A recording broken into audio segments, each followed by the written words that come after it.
guys, welcome back to my channel, and it's me, Ann Sharp.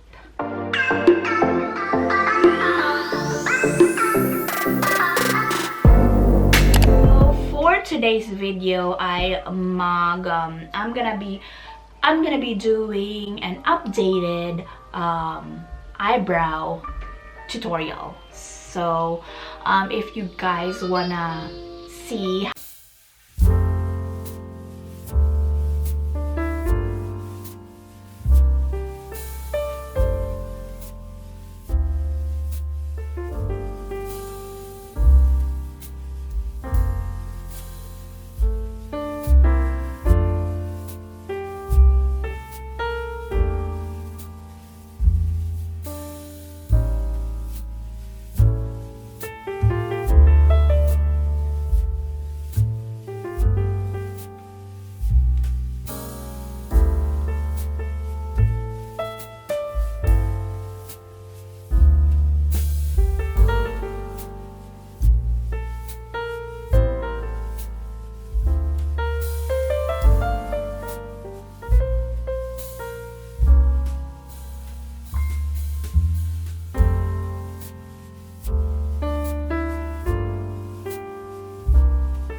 parang gumagawa lang ako ng straight line dito papunta dyan, and then like 3/4 dito sa may parang umaangat na siya, nagsastop ako dyan, and then I will drag this part down.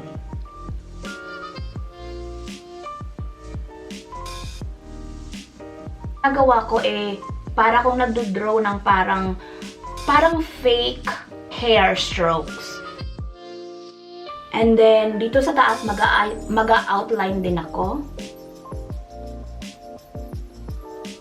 Gusto ko yung parang masyado siyang makapal. Kinakapalan ko siya konti, guys, dahil nga yung aking original eyebrows is konti lang siya. So, kinakapalan ko lang ng very, very light. So, yan. Ngayon, kung magkamali kayo, guys, don't be scared. Kasi pwede natin namang malilinisan yan later on. Ayan. So, ganun pa din. So, parang magawa ko ng straight line dito. And pagdating ko dito, is idadrag ko naman pababa yung outline. So, yan yung outline, guys, ng aking kilay. Gagamitan ko siya ng parang any type of brow pomade na meron kayo. Ito yung paborito na ginagamit ko, guys. This is the Benefit Kabrow. In number 5, I think this is the dark brown. Medium brown, I think. So, kukuha lang ako ng brush. And then, i-fill in ko na yung loob.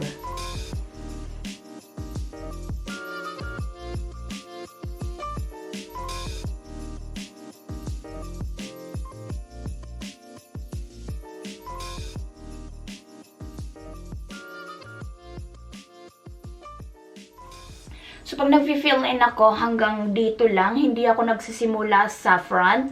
So, anything na leftover na dito sa aking brush, that's what I use para i-blend ko na lang yung dito sa harap, na pa ganyan.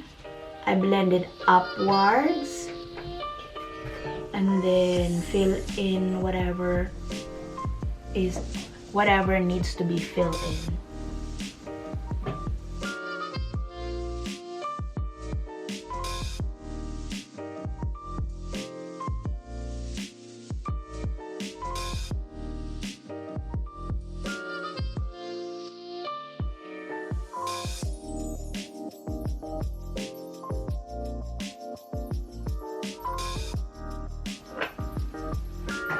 Ayan. So, tapos na siya. And then, gagawin ko naman yung kabila. Alright? Ayan, guys. So, tapos na ang kabila. After that, pag, ang ginagawa ko, so, anything na parang merong mga, kung hindi siya pantay, ma-intensify pa siya ng bongga, ang ginagawa ko ay, nilalagyan ko siya ng concealer. So, anything na mistake, or, alam nyo, huwag kayong matakot kung hindi siya pantay, or meron siyang mga lampas-lampas dyan. Nako-correct yan using with concealer. So, yun ang gagawin natin, guys. Ayan, so nag-low bat yung camera ko, no?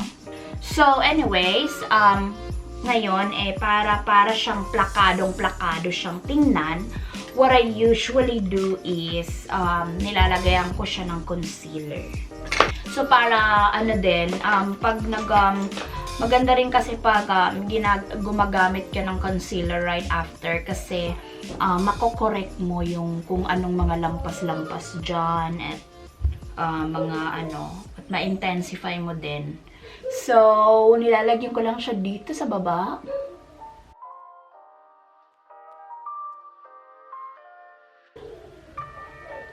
So, inaano ko lang, tinitrace ko lang yung parang yung outline.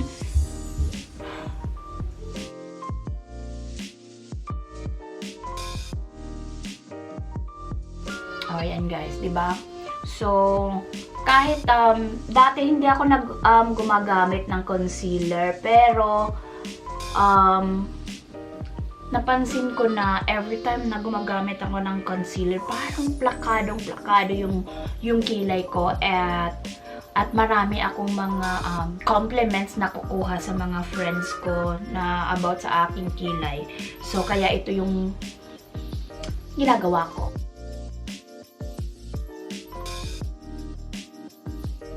Yan o. And then, pagkatapos niyan, guys, ay i-blend ko naman siya. Pwede siyang gamitan ng, sponge. Pwede mo rin siyang gamitan ng brush. Pero kung ako, ginagamitan ko siya ng brush to blend. This is the e.l.f. Flawless Concealer Brush.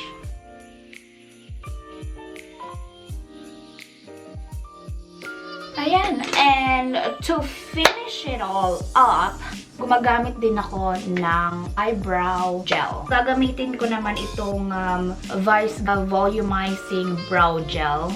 So, yeah. Ito yung gagamitin ko ngayon. Para ma-volumize din siya. Yung para siyang may stroke din siya ng konti. At ma-set yung kung ano mang mga products natin na ginamit.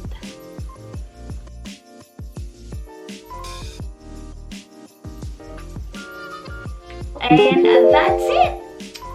Yan lang. That's how I do my kilay. When kilay is life. So yeah, very simple lang siya, guys. And I hope na subaybayan nyo yun.